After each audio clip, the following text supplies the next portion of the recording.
Bonjour à toutes et à tous, je voudrais évoquer avec vous pour cette nouvelle vidéo du mois le rapport qui vient de sortir, qui est fait par le ministère de la Transition écologique de manière très rigoureuse sur l'état de l'environnement en France en 2024.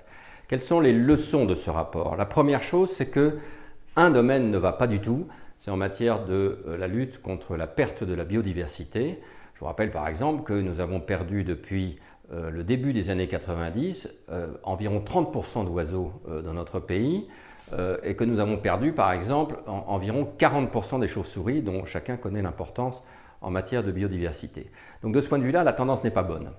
La deuxième rubrique, c'est sur le changement climatique et donc les émissions de gaz à effet de serre.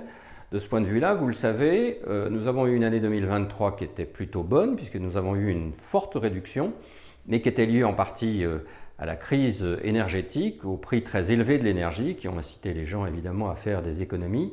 Le chiffre en 2024 est beaucoup moins bon et de ce point de vue-là, nous avons une nécessité absolue de reprendre la main et d'avancer plus vite si on veut atteindre nos objectifs climatiques fixés dans le cadre des accords de Paris et atteindre donc la diminution de simplement 1,5 degré à l'échelle mondiale.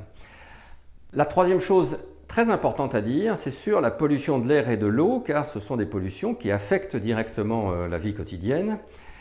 Et de ce point de vue-là, nous avons des progrès qui ont été faits, que ce soit en matière de pollution de l'air, sur les grandes particules qui existent dans l'air, ou sur la pollution de l'eau, en matière par exemple de pollution par des métaux. Ce qu'il faut bien comprendre, c'est que ces efforts faits n'ont pas empêché que la science révèle de nouvelles substances très mauvaises pour la santé et sur lesquelles il faut agir pour les éliminer.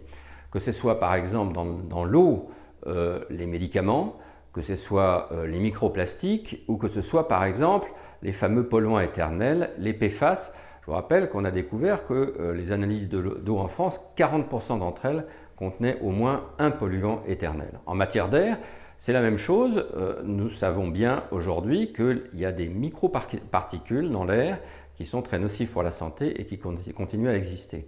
Donc là, le bilan, il n'est pas si négatif. Nous avons fait des progrès dans ce domaine, mais il reste beaucoup de progrès à faire parce que la science a révélé de nouvelles actions à conduire.